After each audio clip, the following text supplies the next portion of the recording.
Wedding Radio. We are here every Thursday from 8 to 9 p.m. right here on Independent Talk, 1100 KFNX. If you'd like to join the conversation, you can reach us at 602-277-KFNX.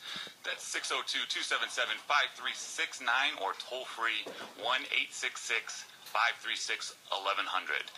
Also, if you have any questions, especially for this next segment when we're going to be speaking with Joann and talking a little bit more about what she does and diving into her expertise as a planner, you can also reach us at our Facebook page, which is Complete Wedding Radio.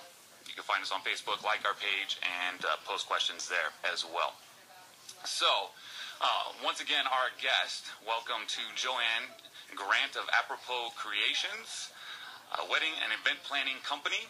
And Alicia, how did we actually come about having Joann as a guest? Well, I had got a lovely email from Joann about a couple that was maybe looking to hire us for a service, and it was right after we had our first planning meeting about the show and talking about we wanted to get planners on, and I talked to her about what she wanted, and I was like, hey, wait a minute. Do you want to come on our radio show? That would be perfect. So I'm going to go into, I know Christina had said, your husband was a big part of getting you into being a planner. Tell us a little bit more.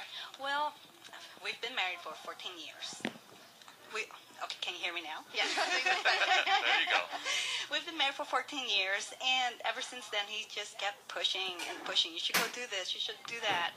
It looked like he really enjoyed planning our wedding. And I said, no, I'm good. I want my stable financial check coming every week. I just can't let that go. I like that stability. And then, later on, friends started getting married. Cousins started getting married. Hey, Joe, can you go and help us? Right. But, I still couldn't do it. But 3 years ago, that was when Has it been that long? Yes, 2009. Wow. But of course, before I went full-time to it, part-time, I guess, because I had a corporate job. I made sure that I had my certification all set up and studied that. So I just can't be a part-time just doing it as a hobby. I remember seeing Joann the day she put in her notice and running into her at a local networking meeting, and she was beaming. And so I walked up to her and I was like, hey, what's going on? Something's obviously going on. And she had this huge grin and was like, I put my notice in. I am taking Apropos Creations full time. And it was huge because it's a big, big jump, and it's a really big thing we were talking about earlier to have such support from your family. When you enter the event world, your whole family enters in with you. I mean, I know your husband will come to big networking events with you, so that's a huge thing to have that support from your husband. So that's awesome. And that's actually who I met first. I was at an Arizona Weddings networking event, Arizona Weddings Magazine networking event, and I'm not the type of guy to just go up and just have insert myself into random conversations.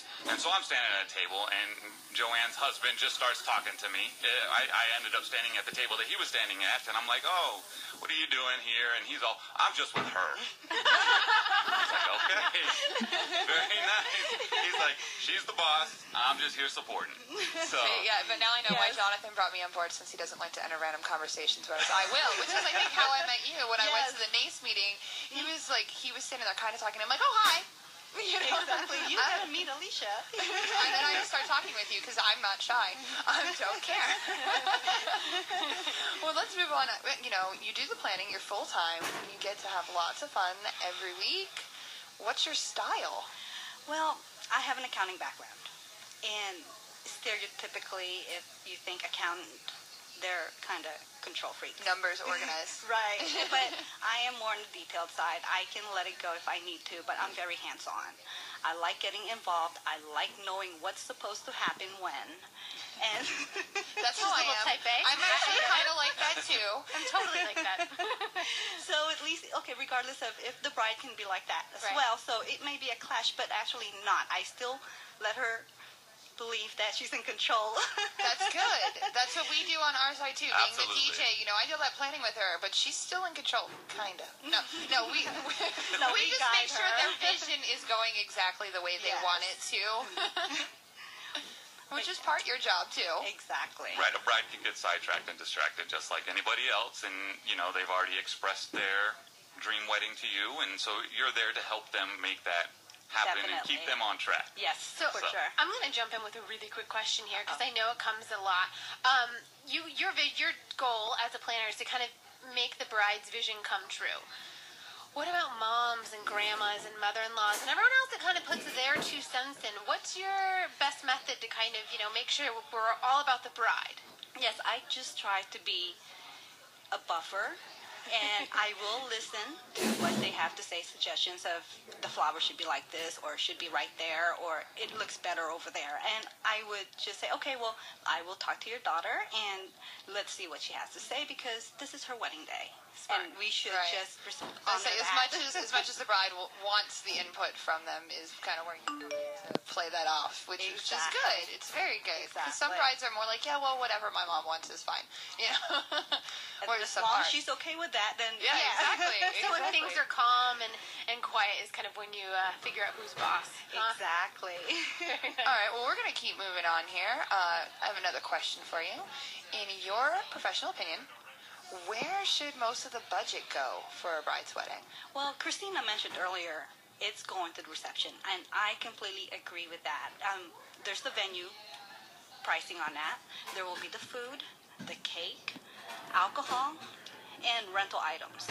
And the rental items can be just from the linens, the dance floor, the lighting, The silverware? I remember for my wedding. Sometimes depends on what your venue is. Sometimes it's not included. I didn't even know you had to rent your silverware. Sometimes you do, depending on your venue. For my venue, so when I got married for my venue, my planner came up and said, okay, we have to, what kind of silverware do you want? And I was like, it's not included? I have to pay for silverware and bread baskets? Yeah, some But it was places. because of the venue we rented was just the venue. Wow. Right. But see, once again, you have the caterer who can provide the rental for you, and the bid, the caterer's bid will be including.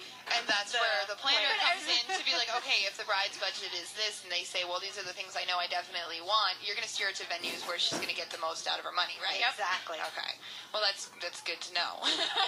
What is the biggest rookie mistake you see, and how do you steer the bride back into the right direction? Spending a lot of money at Michael's, Hobby Lobby. And, knowing... Oh, the do-it-yourself stuff. Yes. And it's not necessarily do-it-yourself stuff, but they just see something cute, they go pick it up. And it's not even necessary, or it's not in the plan. I know my sister-in-law did that. I truly have to say, last year when my sister-in-law, I was helping her a lot. She did not have a planner, but, I kind of went through a bunch of things with her, and I'd show up at her house, and she's like, look what I bought. She's got, ribbon and a vase and marbles and something, and I'm like, what are you doing? I'm like, that's totally not what you told me the other day. Exactly. But okay. It's so cute. How do you keep the bride from getting caught up in the moment when they're at a Michael's or a Hobby Lobby or out with their friends? How do you kind of regulate that? I actually had a bride who likes to spend her money, and everything, single cute thing she would pick up. And I finally had said, keep the receipt. I'll take a look at it, and then if we don't like it and it doesn't fit, we'll return it because we have the receipt. Yep. Well, the thing with my sister-in-law, when she was doing these centerpiece things, I said to her, you hired a florist. They usually give you the vases with the flowers, so I'm not real sure what you got going on there. But, things like that happen. I can see that. And I have one more quick question we're going to get to probably right before break. I think we're almost ready. What is the biggest trend you predict going on for this year and early next year? What do you got for us? I like the lace. I mean, of course, that's me personally, but I really have been seeing a lot of bridal dresses in lace. And a little more vintage. Yes, and the tables, you'll see that. Good night stations. Good night stations? Good night We'll have to talk more about that after the break. I want to learn more about that. I haven't heard that before. I haven't either. That's something I haven't heard yet. And the rainbows. Okay. Different bridesmaids wearing different colors of the wedding color palette. Oh, nice. Different shades. Okay. Very good. That seems pretty interesting. Yeah, I definitely want to hear about the good night stations. That sounds pretty interesting. That does sound interesting. So we've got a few more questions for Joann, and of course, again, her company is Apropos. I'm never going to get that correct. Apropos Creations, a wedding and event planning company. And once again, you're listening to Complete Wedding Radio, and we are here every Thursday night. And if you guys would like to join the conversation, the phone lines are open, 602-277-KFNX. or 602-277-5369. Toll free is 1-866-536-1100, or you can find us on Facebook at Complete Wedding Radio. Stay tuned. We'll be right back in just a minute with more from Joann.